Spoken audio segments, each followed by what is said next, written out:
새날을 여는 새벽 말씀 나눔입니다. 오늘은 2024년 8월 23일 금요일이고 말씀을 전하는 저는 강민 목사입니다.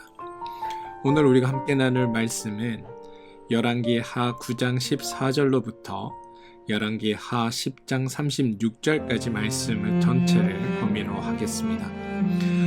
그 중에서도 열왕기 하 9장 22절로부터 26절까지 말씀을 읽겠습니다. 요람이 예후를 보고 이르되 예후야 평안하냐 하니 대답하되 내 어머니 이세벨의 음행과 술수가 이렇게 많으니 어찌 평안이 있으랴 하더라. 요람이 곧 손을 돌이켜 도망하여 아하시아에게 이르되 아하시아여 반역이로다 하니 예후가 힘을 다하여 활을 당겨 요람의 두 팔 사이를 쏘니 화살이 그의 염통을 꿰뚫고 나오매 그가 병거 가운데 엎드려진지라. 예후가 그의 장관 빛깔에게 이르되 그 시체를 가져다가 이스라엘 사람 나보세밧을 던지라. 내가 기억하려니와 이전에 너와 내가 함께 타고 그의 아버지 아합을 쫓을 때에 여호와께서 이같이 그의 일을 예언하셨느니라. 여호와께서 말씀하시기를 내가 어제 나봇의 피와 그의 아들들의 피를 분명히 보았노라. 여호와께서 또 말씀하시기를 이 토지에서 내게 갚으리라 하셨으니 그런즉 여호와의 말씀대로 그의 시체를 가져다가 이 밭에 던질지라 하는지라. 열왕기하 9장 22절에서 26절까지 말씀입니다. 앞서도 말씀드렸다시피 오늘 말씀 범위는 열왕기하 9장 14절로부터 10장 36절까지 범위입니다. 그러니 여러분들 시간 되실 때 꼭 말씀을 범위 안에서 다 한번 읽어봐 주시길 부탁드립니다. 저에게 성경에서 가장 살벌한 장을 고르라 라고 누군가 묻는다면 저는 단연코 열왕기하 9장과 10장을 꼽을 것 같습니다. 왜냐하면 어마어마한 사륙이 바로 이 9장과 10장 안에 벌어지기 때문입니다.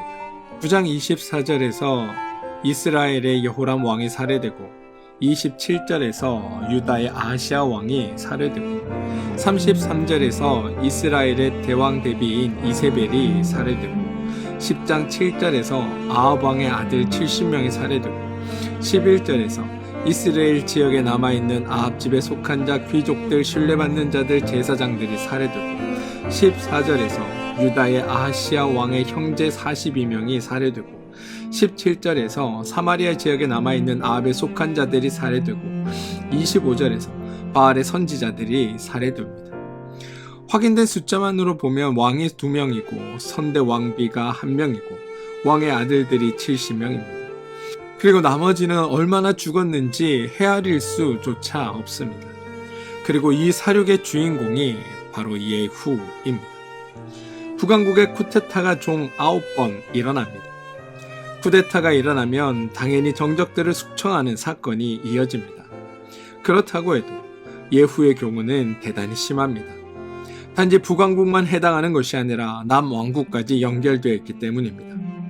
북왕국 왕과 왕자들이 죽었고 남왕국의 왕과 왕의 형제들이 죽었습니다.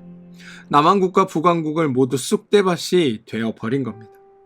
이 사건들이 단지 국내 문제로만 국한되면 그나마 다행이지만 이 시기에 주변 나라가 쳐들어온다면 말 그대로 국가적으로도 엄청난 손실을 당하게 될 겁니다.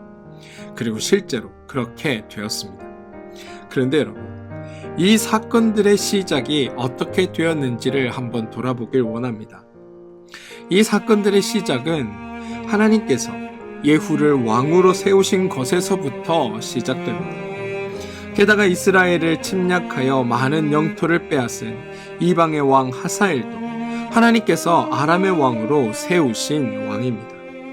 그렇다면 이 모든 사륙의 원인을 하나님께 돌릴 수 있는 걸까요? 9장 3절에서 예후가 왕이 될 것이라는 예언이 등장하고 10장 35절에 이르러 예후가 죽음을 맞이합니다. 이 기간이 10장 36절에 의하면 28해, 즉 28년간입니다. 이 28년 예후의 통치 기간에 일어났던 엄청난 사륙 사건, 도대체 그 사건이 가지는 의미가 무엇일지 오늘 거기에 대한 이야기들을 나누어 보길 원합니다. 우선 본문의 상황을 우리가 이해할 수 있어야 합니다. 열왕기하 9장은 북왕국 이스라엘과 아람이 전쟁을 하고 있는 상황입니다. 북왕국은 전쟁을 혼자 하지 않고 남왕국을 동원하여 함께 전쟁에 나섰습니다. 이스라엘의 왕은 여호람이었고 유다의 왕은 아하시야입니다. 이스라엘과 유다의 두 왕은 아달랴라는 여인을 통해 연결되어 있습니다. 북왕국에 아합 왕이 있는데 자녀들 중에 아들 여호람과 딸 아달랴가 있습니다. 이 둘은 남매인데 아들인 여호람은 이스라엘의 왕이 되었고 누이인 아달랴는 유다의 여호람 왕의 아내가 된 겁니다. 결국 이스라엘의 여호람 왕과 유다의 여호람 왕은 이름은 같은데 서로 매제지간이었다는 겁니다. 유다의 여호람 왕이 먼저 죽고 대신하여 아하시야가 왕이 되었으니 이스라엘의 여호람 왕의 입장에서는 누이의 아들, 다시 말해 조카가 남유다의 왕이 된 셈입니다. 남과 북이 함께 아람과 전쟁을 치르게 된 이유가 바로 여기에 있습니다. 그런데 전쟁의 상황은 그렇게 좋지 않았습니다. 8장 28절과 29절을 보시면 요람은 길르알 라몬에서 부상을 입게 되었고 유다의 아하시야는 병이 생깁니다. 이렇게 급박한 상황에서 열왕기하 9장의 사건, 다시 말해 여호와께서 예후를 이스라엘 왕으로 기름 붓는 그 사건이 발생하는 겁니다. 선지자의 제자 중 하나가 예후를 찾아와 기름을 부었고 그러자 옆에 있던 군대 장관들이 각각 자기의 옷을 급히 가져다가 예후 발 앞에 깔고 발밑에 깔고 나팔을 불며 예후는 왕이다라고 외칩니다. 이러한 일이 발생한 곳은 왕궁이 아니라 전쟁터였습니다. 또 이 현장에는 왕과 백성 모두가 함께 한 것이 아니라 불과 서너 명의 군대 장관들이 함께 했습니다. 다시 말해 예후는 왕으로 기름 부음 받았지만 이 사실이 외부에는 전혀 알려지지 않았다는 겁니다. 그렇다면 이러한 사건을 겪은 예후는 어떻게 행동했을까요? 하나님께서 예후에게 왕이 될 것이다 라고 예언하는 내용에 약간의 변화가 있었음을 우리는 어제 말씀을 통해 볼 수 있었습니다. 3절에서 엘리사가 선지자의 제자를 보내며 한 말은 짧습니다. 여호와의 말씀이 내가 내게 기름을 부어 이스라엘 왕으로 삼노라 하셨느니라. 그런데 이 선지자의 제자가 예후에게 한 예언은 조금 다릅니다. 그에게 이르되 이스라엘 하나님 여호와의 말씀이 내가 내게 기름을 부어 여호와의 백성 곧 이스라엘의 왕으로 삼노니 너는 내 주 아합의 집을 치라. 내가 나의 종 곧 선지자들의 피와 여호와의 종들의 피를 이세벨에게 갚아주리라. 아합의 온 집이 멸망하리니 이스라엘 중에 매인자나 노인자나 아합에게 속한 모든 난자는 내가 다 멸절하되 아합의 집을 느바세 아들 여로보암의 집과 같게 하며 또 아히야의 아들 바이사의 집과 같게 할지라. 이스라엘 지방에서 그들이 이세벨을 먹으리니 그를 장사할 사람이 없으리라 하셨느니라. 또 12절을 보시면 군대 장관들이 선지자의 제자가 와서 뭐라고 하더냐라고 물을 때에 예후는 아주 짧게 그가 이리이리 내게 대하여 이르기를 여호와의 말씀이 내가 내게 기름을 부어 이스라엘 왕으로 삼는다 하셨다 하더라 하는지라 라고 대답합니다. 선지자의 제자가 예후에게 한 말은 왜 이렇게 길게 이야기를 했을까요? 정말 하나님께서 이렇게 구체적으로 아합의 집을 초토화하려고 말씀하신 것일까요? 아니면 하나님은 단지 예후를 왕으로 삼는다라고만 하셨는데 선지자의 제자가 아주 장황하게 덧붙인 것일까요? 사실 아합과 이세벨에 대해서는 엘리사의 예언이 처음이 아닙니다. 이미 엘리야 시대에 아합 가문에 대한 예언이 있었습니다. 열왕기상 21장 20절인데요. 아합이 엘리야에게 이르되 내 대적자여 내가 나를 찾느냐라고 이야기합니다. 그러자 이 말에 엘리야가 대답하는데 내가 찾았노라. 내가 내 자신을 팔아 여호와 보시기에 악을 행하였으므로 여호와의 말씀이 내가 재앙을 내게 내려 너를 쓸어버리되 내게 속한 남자는 이스라엘 가운데 매인자나 노인자나 다 멸할 것이요 또 내 집이 느바세 아들 여로보암의 집처럼 되게 하고 아히야의 아들 바하사의 집처럼 되게 하리니 이는 내가 나를 노하게 하고 이스라엘의 범죄하게 한 까닭이라 하셨고, 이세벨에 대해서도 여호와께서 말씀하여 이르시되 그들이 이스라엘 성읍 곁에서 이세벨을 먹을지라. 아합에게 속한 자로서 성읍에서 죽은 자는 개들이 먹고 들에서 죽은 자는 공중의 새가 먹으리라 하셨느니라 입니다. 엘리야가 말한 내용이 열왕기하 9장에서 선지자의 제자가 예후에게 한 말에 고스란히 등장합니다. 두 예언을 우리가 잘 연결해야 합니다.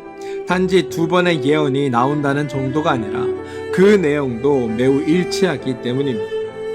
엘리야가 아합의 식구들이 죽는 장소로 이스라엘을 언급하는데 선지자의 제자도 이스라엘을 언급합니다.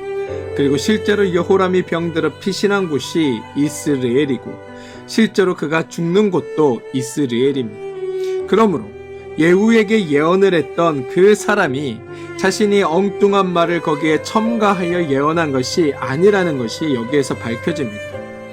또 두 예언이 발생한 시기를 비교해 보면 엘리야가 예언을 하던 시기는 아합 왕이 살아있을 때입니다. 정확히 몇 년인지는 모릅니다. 그리고 세월이 흘러 아합은 죽었고 아합의 아들 아하시야가 왕이 되었다가 2년 만에 병이 들어 죽고 아합의 다른 아들인 여호람이 왕이 됩니다. 여호람이 약 10년간 통치하고 예후에게 살해를 당하니까 따지고 보면 엘리야가 예언한 시기로부터 열왕기하 9장까지는 약 12년 정도가 흘렀다라고 추측해 볼 수 있고, 여기에 아합의 생애를 조금 더 더한다면 약 한 15년 정도가 흐른 뒤라고 말할 수 있습니다.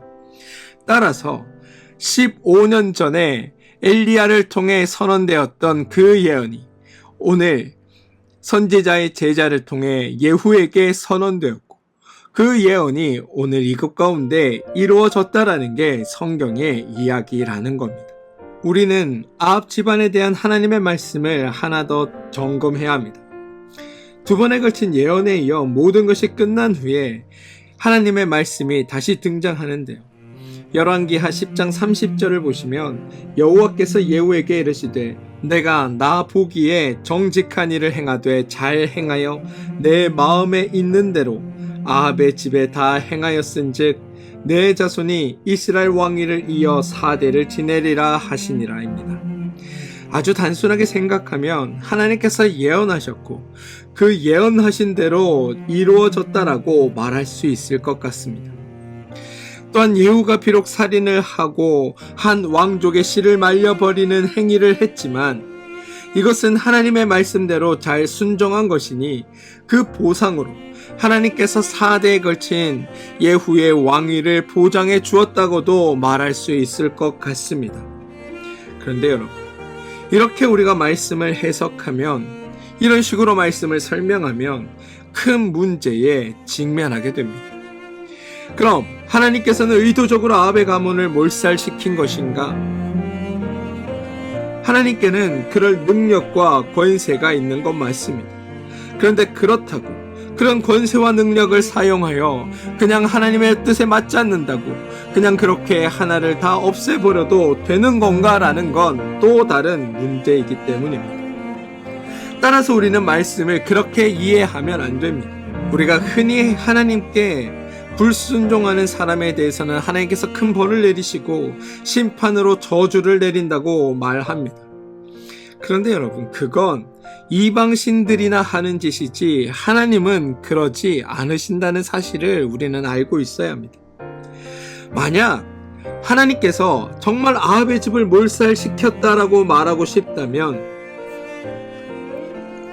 굳이 왜라는 질문을 거기 덧붙여야 합니다. 하나님께서 아합의 집을 몰살시키시면 하나님께 이득되는 게 무엇일까요? 하나님의 권세는 높아질 수 있을지 몰라도 하나님의 성품이나 하나님의 마음이나 하나님의 뜻은 부정되는 것과 마찬가지 아닙니까? 만약 그렇게 하셨던 것이 사실이라면 우리는 하나님은 무한하신 사랑을 베푸시는 분입니다라고 감히 말할 수 없게 됩니다. 자신의 아들을 보내어 세상을 구원하신 하나님은 도대체 어떤 분이시고 오늘 아합의 가문을 멸절시키시는 하나님은 도대체 누구란 말입니까? 라는 질문이 당연히 들 수밖에 없다는 겁니다. 뿐만 아닙니다. 만약 하나님께서 아합의 불순종에 대해 징계하시고 그 집안을 멸절시켰다고 한다면 다른 왕들도 그렇게 해야 하는 게 공평한 게 아니겠습니까? 다른 불순한 왕들에 대해서도 유사한 결과가 등장해야 한다는 겁니다. 솔로몬의 집안도 멸절당했어야 하고 유다의 왕인 므낫세도 제명을 다하지 못하고 쿠데타를 당하든 독사를 당하든 끔찍한 죽음을 당했어야 한다는 겁니다. 그런데 그런 일은 일어나지 않았습니다. 우리는 예언을 볼 때 이 예언에 대해 잘 분별할 수 있어야 합니다. 내용상으로 여러분, 예언에는 두 가지가 존재합니다. 하나는 좋은 일이 생길 것이라는 예언입니다. 그리고 다른 하나는 나쁜 일이 생길 것이라는 예언입니다. 이 둘 다 하나님이 하시는 말씀은 맞습니다. 그러나 두 가지 측면에서 완전히 다르다는 것을 우리는 알아야 합니다. 첫 번째는 예언의 목적입니다. 예언의 목적이 완전히 다릅니다. 좋은 일에 관한 예언, 너에게 좋은 일들이 있을 것이라는 예언은 말 그대로 그렇게 된다라는 말씀입니다. 아니, 하나님께서 그렇게 이루시겠다라고 선언하시는 것이라고 생각해도 무방할 정도입니다. 그런데 나쁜 일은 완전히 다릅니다. 나쁜 일은 예언대로 되지 말기를 바라는 하나님의 말씀이라는 것을 알아야 합니다. 흔히 우리는 좋은 일에 관한 예언은 축복으로, 나쁜 일에 관한 예언은 저주로 인식합니다. 그래서 실제로 나쁜 일이 생겼을 때 이게 저주 때문에 그렇게 되었다라고 말하기도 합니다. 그런데 하나님의 말씀은 그렇지 않습니다. 하나님께서는 하나님의 사람에게 나쁜 일이 생기기를 원하지 않으십니다. 차라리 그 사람이 잘못되기를 바란다면 아무 말 하지 않는 게 오히려 더 효과적입니다. 내가 저 사람이 잘못될 것을 압니다. 그런데 굳이 그거를 알려줄 필요가 있습니까? 그냥 가만히 있다가 저 사람이 잘못되는 걸 보고 그때 비로소 고소해하고 마음 즐거워하면 되는 것 아닙니까? 그런데 굳이 그 사람이 잘못되는 것을 안다고 그 사람에게 가서 너 이제 망한다라고 말해주는 게 무슨 의미가 있냐는 겁니다.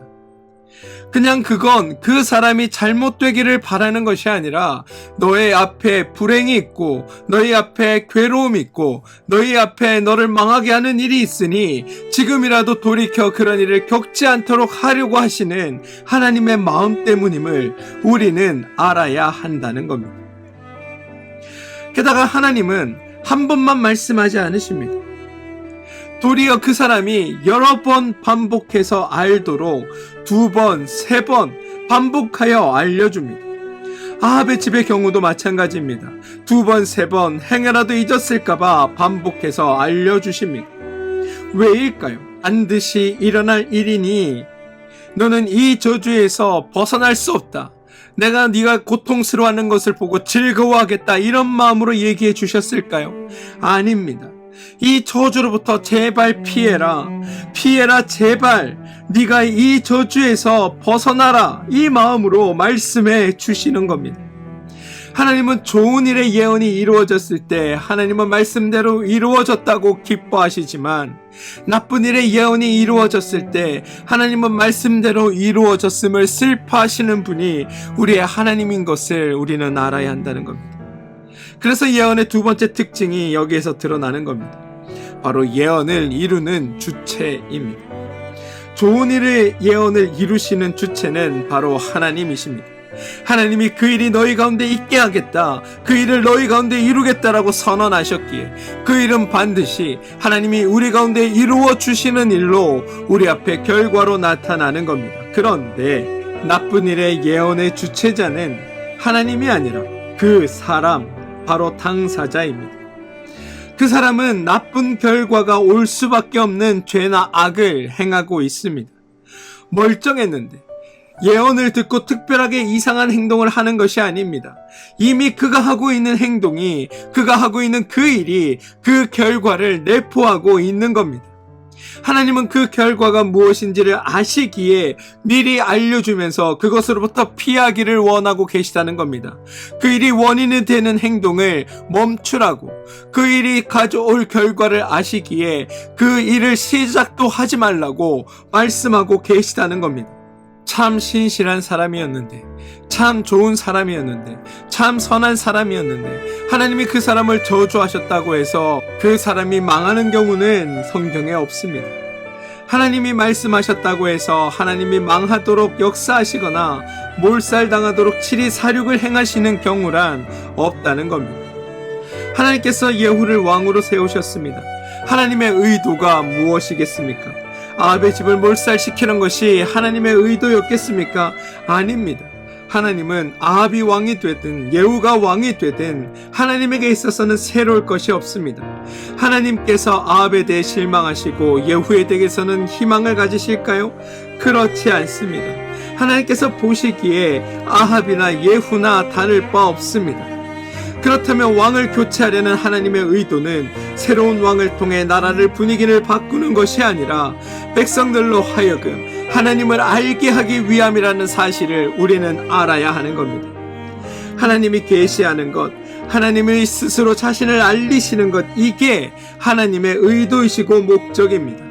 사람들이 예상하지 않는 사람이 하나님의 말씀에 의해 왕이 되고 기대하지 않던 사람이 왕이 된 후에 선대 왕들과는 다르게 하나님의 뜻 안에서 백성들을 잘 다스려 백성들의 삶을 평안함으로 바꾸어 간다면, 그래서 그들이 하나님의 뜻을 알고 배울 수 있다면 그거야말로 하나님께서 바라시는 일일 것이라는 겁니다. 하나님은 그 일을 위해 왕을 새로 세우신 것입니다. 사랑하는 성도 여러분, 우리가 살면서 좋은 일 알고 선한 일을 하며 살아야 되고, 또 악한 일은 금하고 타인에게 피해주지 않으며 양심에 따라 살아야 할 이유가 있습니다. 내가 행한 것들이 나에게 결과로 다가오기 때문입니다. 하나님이 세상을 만드실 때 세상이 운영되는 질서를 세우셨습니다. 인과응보, 이런 것들이 바로 거기에 해당하는 것들입니다. 그런데 그것은 정해진 법칙대로 움직입니다. 하나님이 그렇게 정하셨습니다. 선한 일엔 선한 결과가, 악한 일엔 악한 결과가 따르도록 그렇게 만드셨던 겁니다. 그런데 그렇게만 두셔도 됩니다. 그 원칙이, 그 법칙이 잘 흘러갈 수 있도록 관리만 하셔도 됩니다. 그런데 하나님은 그가 사랑하는 백성들이 잘못된 길로, 악한 길로 들어서서 그들이 심판받고 저주받기를 하나님이 바라시지 않으신 겁니다. 그래서 그들을 찾아오셔서 그 악한 길에서 벗어나도록, 그 잘못된 길에서 돌아서서 그러한 결과를 받지 않도록 하나님께서 우리를 살피고 계시다는 겁니다. 악한 길에서 벗어나 영원한 하나님의 사랑 안에서 참으로 행복하며 살아가도록 우리를 돕고 계시다는 겁니다. 그게 하나님의 돌보심으로, 하나님의 인도하심으로 우리 삶 가운데 나타나는 겁니다. 사랑하는 성도 여러분, 우리에게 좋은 것을 이루시고 사랑하는 자에게 하나라도 더 좋은 것을 주고 싶어 하시는 하나님도 우리의 하나님이시고, 우리가 죄 가운데 어쩔 줄 모르고 나도 모르게 악한 길로 향해 있을 때 그런 나를 경고하시며 그 길에서 벗어나도록 나를 강권하시는 것도 하나님이시라는 것을 우리는 알아야 합니다. 사랑하는 성도 여러분, 하나님이 바라시는 것, 하나님의 백성들이 하나님 안에서 참으로 행복해지는 일들입니다. 그 일을 위해 하나님은 때로 우리에게 경고도 하시고 또 좋은 것으로 우리에게 베푸시기도 하십니다. 그 하나님이 바로 우리 하나님이라는 것을 여러분 기억하시고, 저는 여러분들이 하나님에 대해 가지고 있는 그 오해들을 벗어버리시길 소망합니다. 잘못하면 벌 주고 심판하고 저주하시고, 잘하면 칭찬하고 격려하시는 그런 하나님이 아니라 무한한 사랑으로, 그 사랑의 충만함으로 우리를 이끌고 인도하시는 분이 하나님이심을 아시고, 그 하나님의 음성에 귀 기울이시고 그 하나님의 도우심으로 말미암아 날마다 죄로부터 승리하는 믿음의 삶을 사시는 여러분들 되어주시길 주님의 이름으로 축원드립니다. 함께 기도하겠습니다. 주님, 그냥 두어도 되는데 사랑하여 그냥 내버려 둘 수 없어 끊임없이 말씀하시고 인도하시고 이끄시는 그 사랑이 당신의 참 모습임을 깨닫습니다. 우리가 무엇이기에 이렇게까지 사랑하시는지 그 사랑에 감격하며 사는 우리가 되게 하여 주시고, 하나님의 말씀에, 하나님의 음성에 귀 기울여 살며 믿음 안에서 참으로 복된 삶을 누리며 사는 우리가 되게 하여 주시옵소서. 예수님의 이름으로 기도합니다. 아멘.